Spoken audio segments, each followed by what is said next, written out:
দুপুরবেলা একটু এলাম জানেন, আমাদের বাড়ির সামনে যে কেপিএন আছে, ডিপার্টমেন্টাল স্টোর টাইপের, সেইরকম সেখানে এলাম। কি সুন্দর অরেঞ্জ উঠেছে দেখুন। তারপরে এগুলো এই যে অ্যাভোকাডো, খুব সুন্দর আতা, পেয়ারা, কি নেই, সব কিছু ফল আছে এখানে।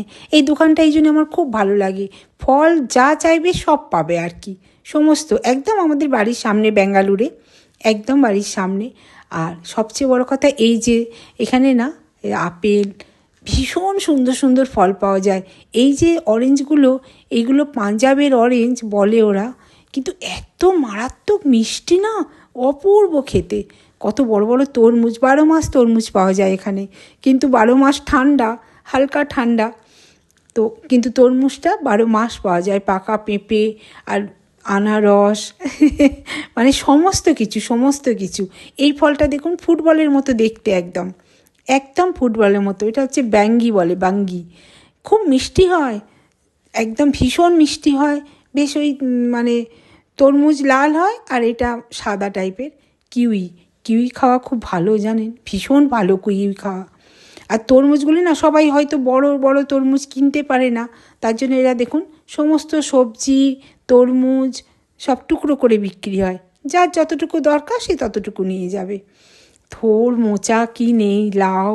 আমার এই দোকানটা ভীষণ ভালো লাগে। আর এটা না আমার বাড়ির মেন গেট থেকে বেরিয়েই, মানে আমাদের যে কমপ্লেক্স, সেই কমপ্লেক্সের মেন গেট থেকে বেরিয়েই উল্টো দিকে। খুব ভালো লাগে ওই জন্যে। আর হায়দ্রাবাদে অনেক সবজি পাওয়া যেত না, কিন্তু এখানে সব সবজি পাওয়া যায়। এমনকি চেন্নাইতে না কাঁচা পেঁপে পাওয়া যেত না, চেন্নাইতে। হায়দ্রাবাদে অবশ্য কাঁচা পেঁপে পাওয়া যেত, কিন্তু এইখানে পাওয়া যায় কাঁচা পেঁপে, খুব সুন্দর কাঁচা, বড় বড় ছোটো ছোটো দারুণ কাঁচা পেঁপে।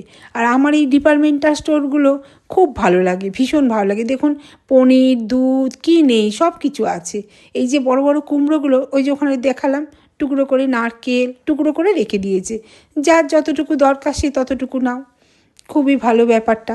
কত ব্যানানা দেখুন, প্রচুর ব্যানানা। শাক এখানে, এমনকি আমি না খুব সুন্দর পুঁই শাক পেয়েছি জানেন এখানে।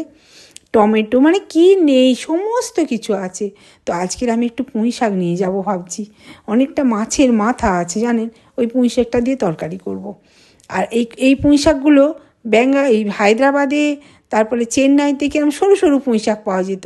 আর এখানে একদম যেরকম আমাদের কলকাতায় যে পুঁই শাকটা পাওয়া যায় না, ওয়েস্ট বেঙ্গলে, একদম সেরকম মোটা মোটা ডাঁটা। আবার পুঁই মিটুলিও পাওয়া যায় এখানে, সময়ে পুঁই মিটুলিও পাওয়া যায়। তো আমি পুঁই শাকটা নেব, একটাই নেব, খাবে কে? আমি আর সুমিত ছাড়া তো কেউ মুখেও দেবে না, সুমিত তো অতটা খাবে না। একটু ভালো দেখে বেছে নিয়ে যাই, একটুখানি মাছের মাথা দিয়ে করব। তো চলো যাই।